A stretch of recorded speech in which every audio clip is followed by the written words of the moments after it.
이번에는 30대 중반의 여성이신데요. 몸이 마른 편이고 얼굴이 갸름한 미인형이시고 피부가 검은 편이십니다. 이분은 결혼한 지 10년이 되셨고 임신을 원하시는데 생리가 빨랐다, 늦었다 이렇게 불규칙하시고 또 생리통이 굉장히 심한 그런 분이셨어요. 그래서 일상생활을 제대로 못할 정도로 이제 불편을 겪는 그런 상황이셨는데요. 또 감기가 든 지 오래되셨고 목이 붓고 열이 나면서 온몸이 다 아프다 그러셨어요. 기침을 컹컹거리고 하면서 밤에도 심하다 그러셨습니다. 소화는 잘 안 되는데도 자꾸 과식을 하게 된다 그러셨고요. 진맥을 하니까 스트레스가 아주 많고 상당히 긴장된 그런 이제 팽팽한 맥이 나왔습니다. 소화기도 좋지 않아서 담음도 많이 있었고요. 이런 모습을 가진 분들은 스트레스에 아주 민감하고 화가 울체되기 쉬운 그런 체질이다 이렇게 볼 수가 있습니다. 그래서 생리가 불규칙하거나 생리통이 심하게 나타날 수가 있는 것이죠. 이렇게 자궁의 폴립이나 근종, 낭종 이런 덩어리를 만드는 것은 스트레스에 아주 민감하고 화가 쌓이기 쉬운 이런 분들한테 잘 나타나는 증상입니다. 그래서 그 폴립을 수술한다고 해도 눈에 보이는 것은 없어졌지만 근본 원인인 화가 뭉친 것은 해결이 안 됐기 때문에 자꾸 다른 곳에 또 덩어리를 만들 수 있어지는 거죠. 동의보감에 자식을 얻으려면 먼저 월경을 고르게 해야 한다. 자식이 없는 부인을 보면 월경이 빨라지거나 늦어지거나 또는 양이 많거나 적거나 또 월경을 하기 전이나 후에 통증이 있고 또는 색이 자색이거나 검거나 또는 너무 묽거나 덩어리가 지거나 이렇게 된다. 그래서 월경을 고르게 하지 않으면 혈기가 어그러져서 임신을 할 수가 없다 이렇게 돼 있습니다. 또 남성의 경우에도 남자가 욕망을 줄이고 마음을 맑게 하는 것이 가장 좋다. 마음을 맑게 하고 욕망을 줄이면 함부로 성교를 하지 않고 기와정을 모아서 때가 되어 움직이니 자식을 가질 수 있을 뿐 아니라 오래 살 수 있게 된다 이렇게 되어 있습니다. 임신을 위해서는 여성뿐 아니라 남성도 함께 조심을 하고 노력을 하셔야 되는데요. 정자와 난자가 모두 건강해야 건강한 수정란이 생기게 되고 또 건강한 아기를 낳을 수가 있게 되는 것이죠. 대개 여성들이 예민하고 스트레스에 아주 민감한 분들은 자궁에 영향을 크게 주기 때문에 월경이 고르지 못하거나 또 생리통이 심하거나 덩어리가 많이 생기거나 그렇게 될 수 있습니다. 이분도 임신을 하기 위해서는 우선 생리를 좋게 해야 하지만 오랫동안 감기 증상으로 고생을 하셨기 때문에 만병의 근원이 되는 감기를 먼저 치료하는 그런 처방을 해드렸습니다.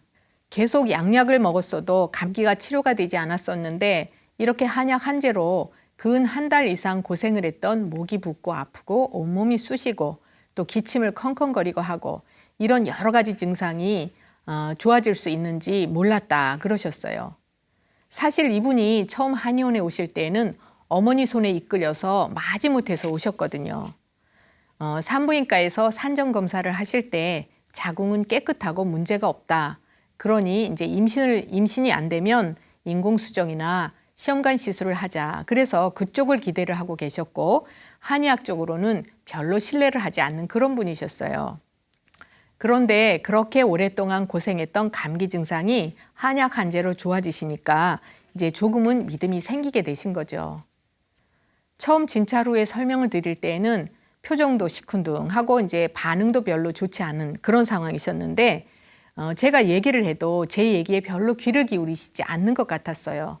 그렇지만 이렇게 한약을 드시고 몸이 좋아지시니까 이제는 이제 제가 설명하는 것에도 굉장히 귀를 기울이고 궁금하시면 질문도 많이 하시고 마음이 많이 바뀌셨죠. 이렇게 치료받는 분과 치료하는 사람이 마음이 하나가 돼야 그 치료 효과도 배가가 되는 것이죠. 동의보감에도 보면 의사를 믿지 않는 환자가 제일 치료하기 어렵다 이렇게 되어 있거든요. 이분은 그 이후로 침치료도 아주 잘 하시고 또 한약도 열심히 잘 드셨어요.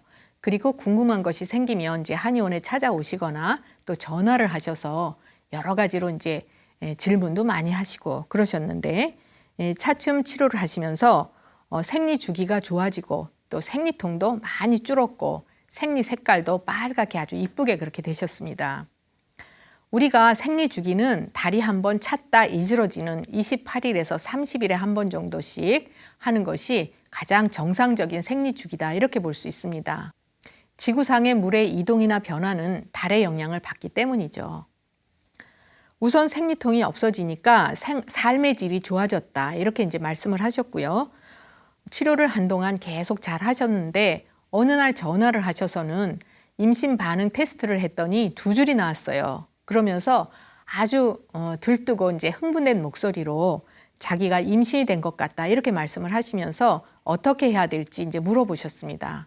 그래서 이제 병원에 가셔서 확실한 진단을 받으시라고 말씀을 드리고 임신이 확정되면 여러 가지 어렵게 임신이 된 상태이기 때문에 조심을 하셔야 되는 그 주의사항에 대해서 말씀을 드렸습니다. 우선 오래 걷거나 오래 서 있거나 또 차를 오래 타시는 것은 이제 조심을 하셔야 되고 무거운 물건을 들거나 운동하시는 것도 당분간 이제 조심을 해서 아랫배에 힘이 가지 않도록 이렇게 하시는 것이 굉장히 중요하고 또 임신 100일까지는 부부 생활도 자제를 하시는 것이 필요합니다. 또 음식 역시도 담백하고 청정한 음식을 드시는 것이 굉장히 바람직하고요. 임신이 된 것만 중요한 것이 아니라 10개월을 건강하게 길러서 건강한 아기를 출산하는 것이 훨씬 더 중요하기 때문이죠. 임신 확인을 하시고 그런대로 이제 잘 생활을 하셨는데 입덧이 시작되면서 아주 고생을 하셨어요. 그래서 그 입덧을 없애주는 이제 한약을 해드렸고요. 그 약을 드시면서 아주 편해지셨습니다. 이제는 임신 9개월째 접어들어서 조금 있으면 이제 출산을 기다리고 계시는데 며칠 전에 전화를 하셔서 산후조리약은 언제부터 드시는 것이 좋은지 문의를 하셨어요. 우리가 출산을 하고 나면 자궁이 빨리 수축해서 제자리로 들어가는 것이 요통을 생기지 않게 하고 여러 가지 회복을 빠르게 할 수 있습니다. 그래서 출산을 하고 나면 될 수 있으면 빨리 바로 한약을 드시는 것이 이제 산후조리를 잘 하시는 방법이다 이렇게 이제 안내를 해드렸고요.